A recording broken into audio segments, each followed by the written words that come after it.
Are you in there? Are you in there? Uh-huh. How do you know? Because I can hear you. Ask me the question. Am I in there? And I can hear myself go, yes, I am in there. I am in here. You know you're in there because you're aware, right? Your awareness is in there. This is one of the most important fundamental ideas of spiritual growth, is to recognize that you are in there and you are consciousness. One of the qualities of consciousness is awareness. Awareness that whatever you shine the light of awareness on, you illuminate. It's like a light. When you shine light on it, you illuminate it and you become more aware of that. That consciousness that you are is spirit.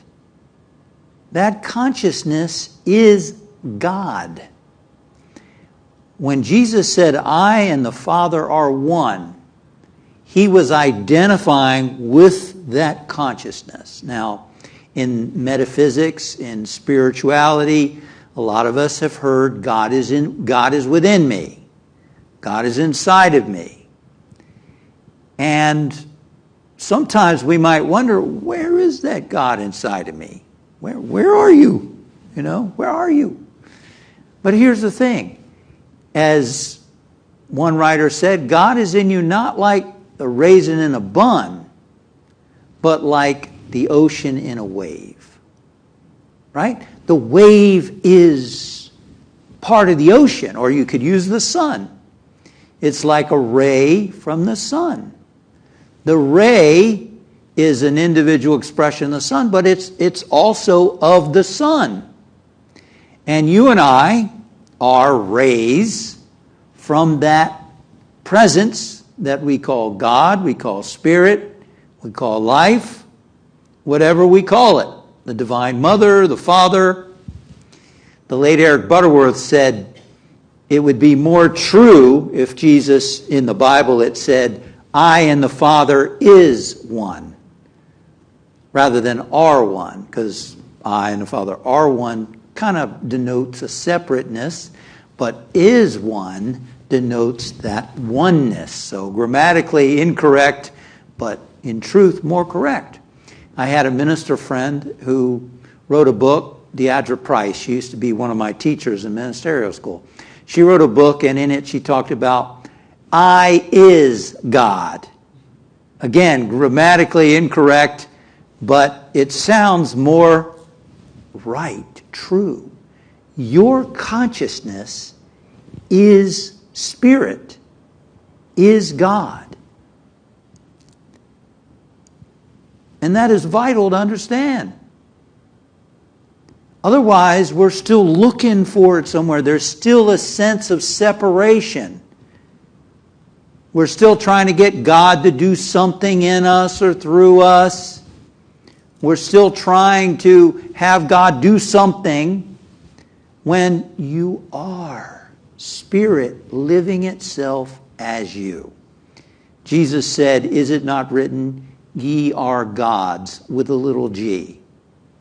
Ye are gods.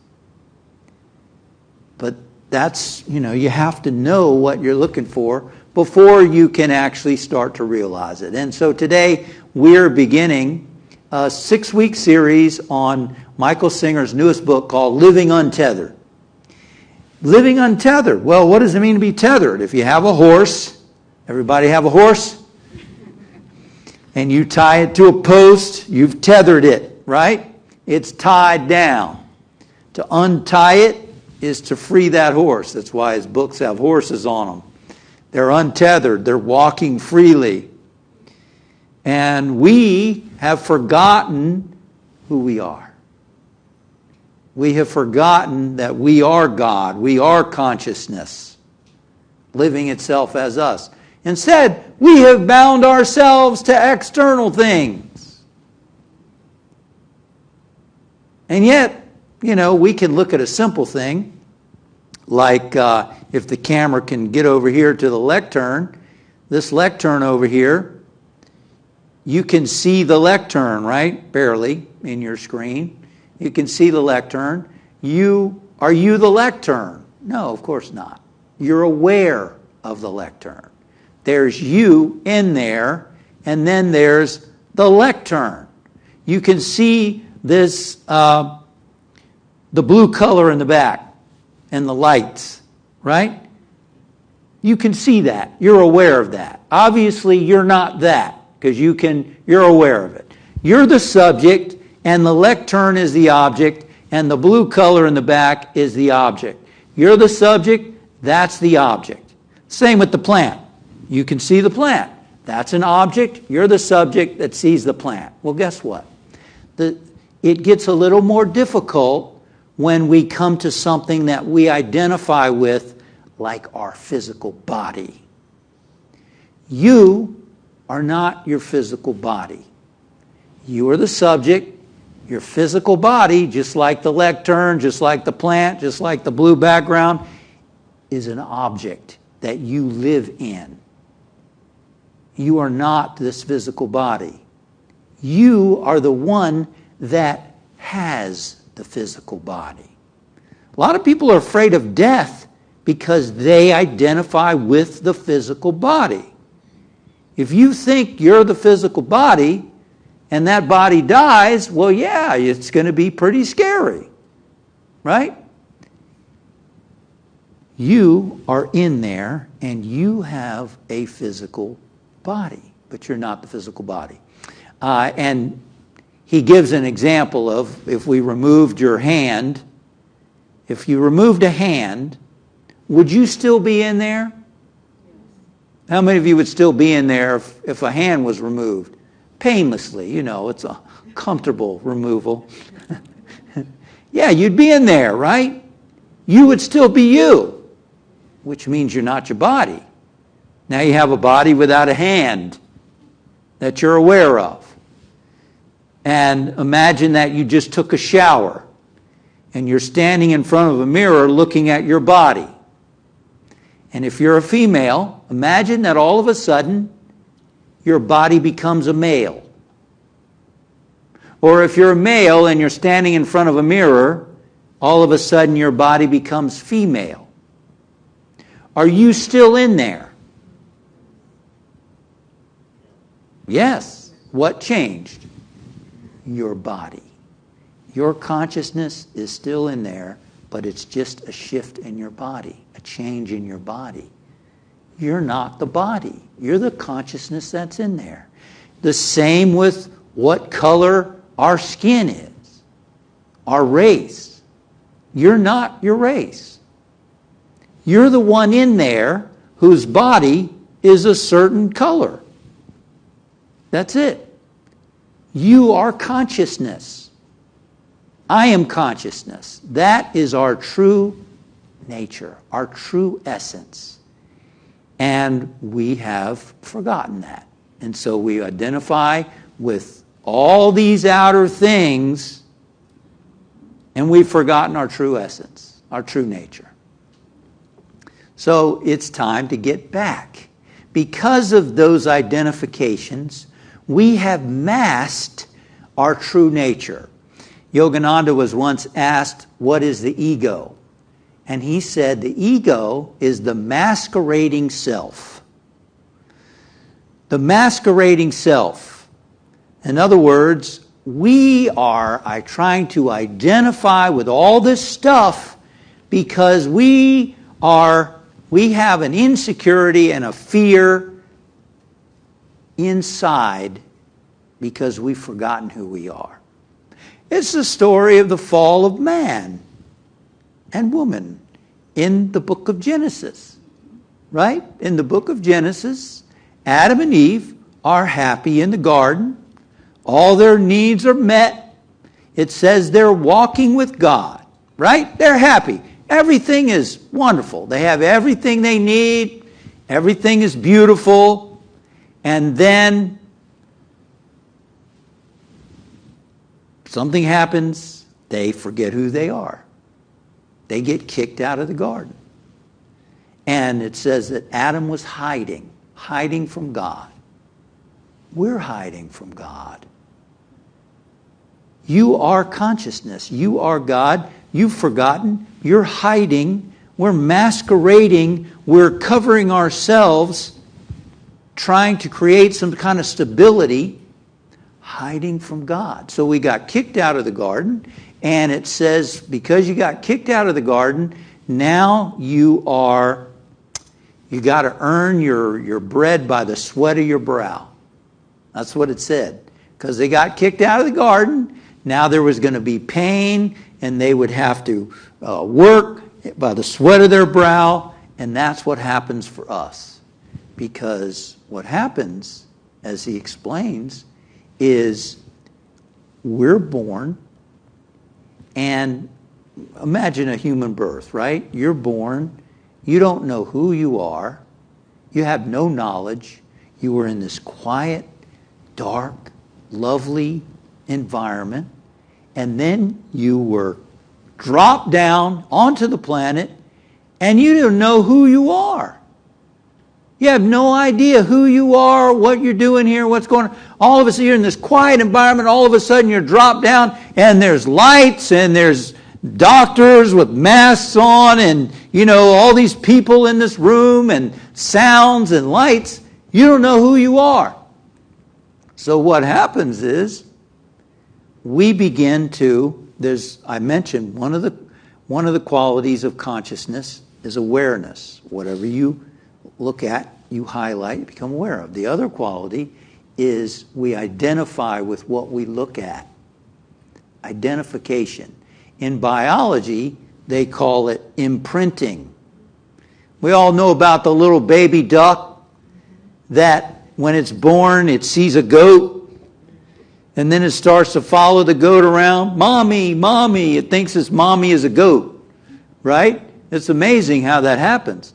Well, we do something similar. We're born.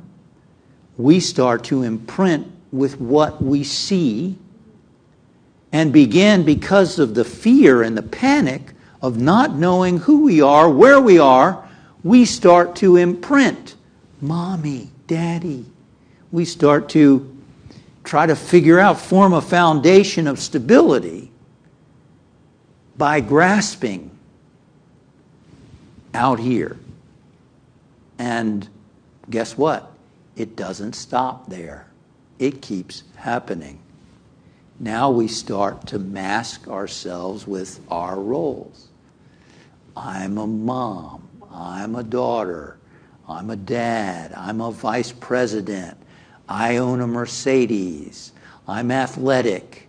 I'm good at this. I'm good at that. See, now, as Singer explains, we still have this panic inside of us that's trying to gain stability, and so we form all these self-concepts in order to try to know again who we are. And who are we? Who are you, really? Are you your roles? No. You are the one in there who has roles. You are the consciousness who is a daughter, who is a mother, who is a father, who is the president or vice president of a company or whatever. You're the one in there. You, as the yogis say, are Satchidananda, eternal conscious bliss. Eternal conscious bliss. I am eternal conscious bliss. So you're in there, and we've created all these identities of who we are for stability. And how's it going inside there? Because we got all this going on, we're trying to make the world be the way we need it to be in order for us to feel okay inside. We're so busy struggling with the outer world to make it feel better inside, to make ourselves feel better inside, that it's a constant struggle. We're living by the sweat of our brow. Because if you get it the way you want it to be, then you got to keep it going, don't you? You got to keep it going. And if you get what you want, then there's a fear, what if I lose it? This is why the Buddha said life is suffering. That's not negative. That's not negative. It's because the way people approach it causes suffering. It's like that, well, he calls it a 3-ring circus. Because if we were honest and we say, how are you doing inside? You're in there, you're consciousness, you're conscious, you're aware. How are you doing inside? What is it like in there for you? And most people would probably say, that's okay. Or, it's a struggle. It's a struggle. There's fear, there's anxiety, there's some high moments, but there's also overwhelm, and there's anxiousness, there's some jealousy, and there's anger and different things. How's it going in there? Tough. If we're honest, that's what happens for most people. Why? Because there's a 3-ring circus going on. What are the 3-ring circus that's going on? We've got the outer world coming in through our senses. Heaven knows what that presents to us, right? On a daily basis. The outer world doesn't. The outer world's always changing. It's always changing. Comes in through our senses. That's one part of the 3-ring circus. And then we have thoughts. That's another part of the 3-ring circus. And then we have feelings/emotions. We got all that going on inside of us, going on around us. And something from the outside world can come in, cause your thoughts to start going, and your emotions to start going. Right? Anybody know about that? Somebody says something. Oh, did you know what he said to me at work? Well, let me tell you what he said to me at work. The thoughts get going, the emotions start get going. Or you see somebody maybe you don't like, or you've had problems with, and then the mind gets going, the feelings get going. The outer world comes in, the thoughts get going, the feelings get going, and now you got this whole 3-ring circus going on inside. That's what happens. That's what happens. I just had a friend of 22 years, unexpectedly. I got a call on Tuesday, was told she died. Had no idea she was sick. Apparently she didn't want anybody to know. That's the outer world coming in. I've had 3 friends die in the last 4 months. Longtime friends. That's the outer world coming in. It happens. And when the outer world comes in, it touches you. It touches your thoughts. It touches your feelings. And if you're not seated in that sense of self, in that awareness, then you can get overwhelmed with the thoughts that come up, the feelings that come up. And believe me, I had stuff come up, still do. Still have stuff coming up, percolating, That's the nature of the mind, that's the nature of the heart, and that's the nature of the outer world. And we're going to talk about that in the coming weeks. We're going to talk about the nature of the outer world, the nature of the mind. Next week we're going to talk about the mind. Because the mind is a very interesting thing. It's part of the 3-ring circus. You are in there, but you got thoughts. Do you know where the thoughts come from? Do you understand the nature of those thoughts? The nature of how your mind works? It's fascinating. But the more we understand the nature of the world, the nature of our mind, the nature of our heart, knowing where does it come from? Why do they behave the way they behave?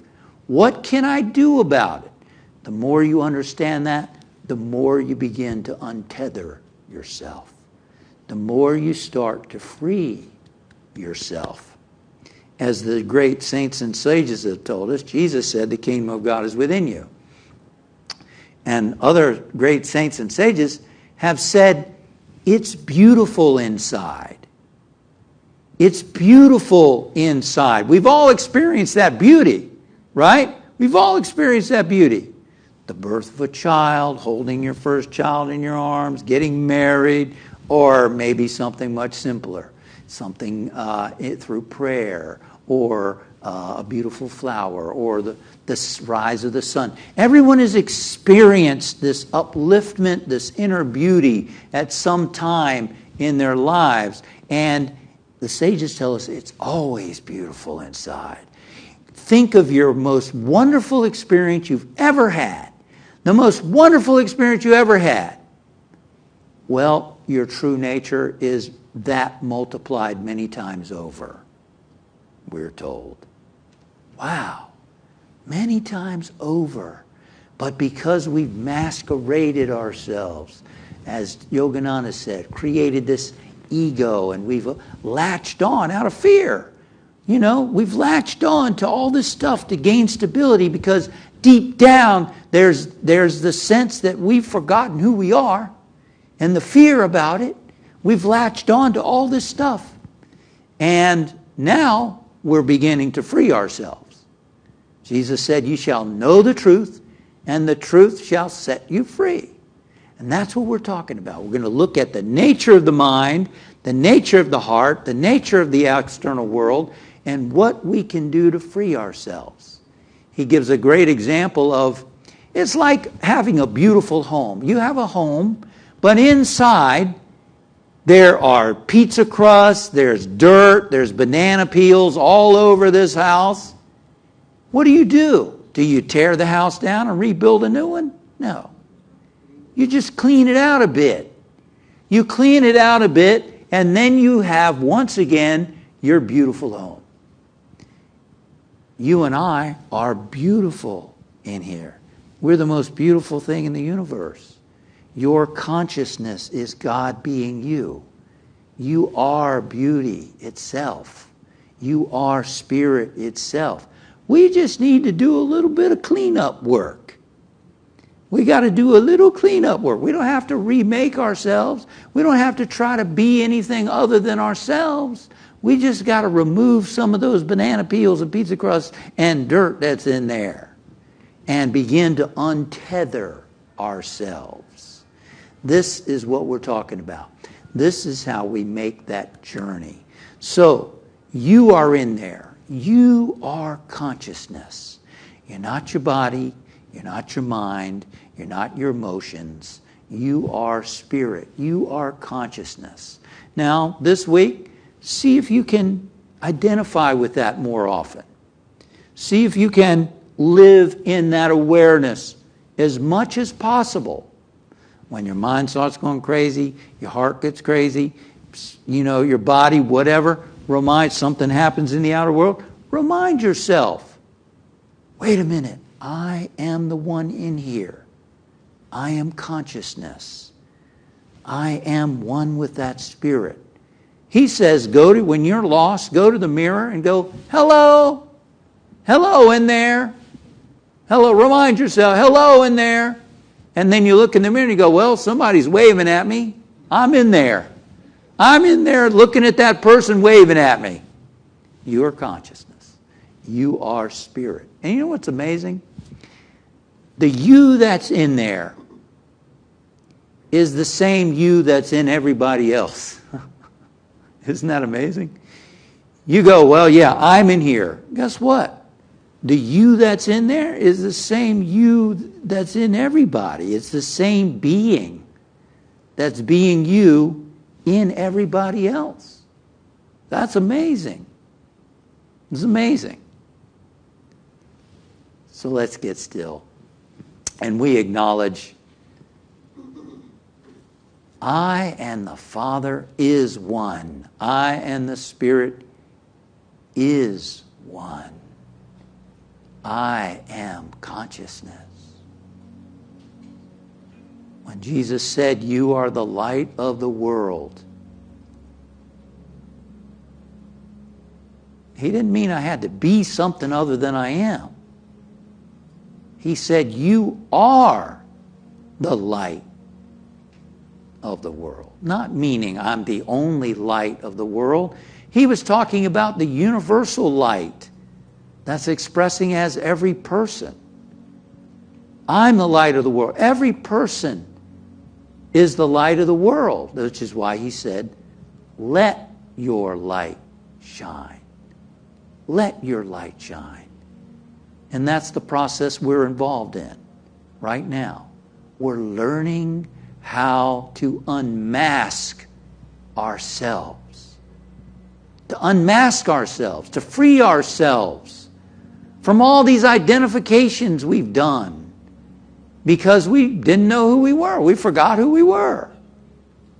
We're freeing ourselves by knowing, gosh, I'm not this, I'm not that.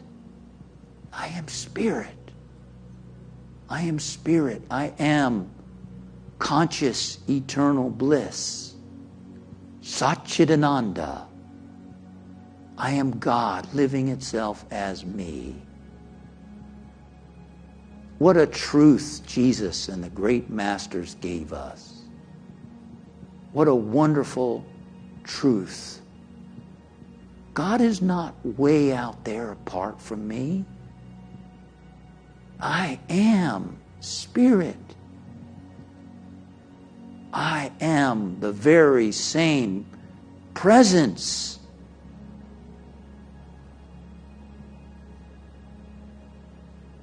As the great one said, "Ye shall know the truth, and the truth shall set you free." And so it is. Amen.